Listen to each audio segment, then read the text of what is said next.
Әміржан Қосанов біздің партияның осы партиялар қосылмаған кезде төрағасының бірінші орынбасары болды.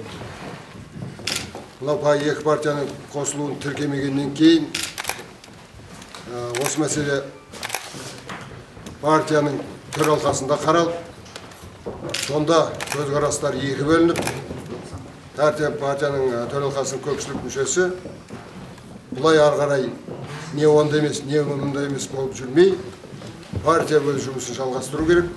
Жалпы ұлттық социал-демократиялық партия өз ретінде, азат партия өз ретінде жүру керек деген ұсыныс болды.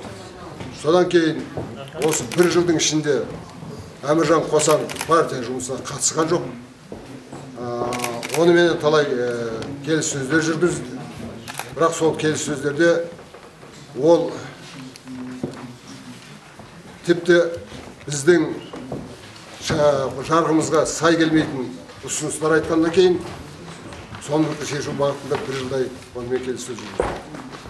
Партияның съезін өткізу алдындағы тиісті конференцияларға қатысуға да оған сол келісімге келмегендіктен оған да қатыспады.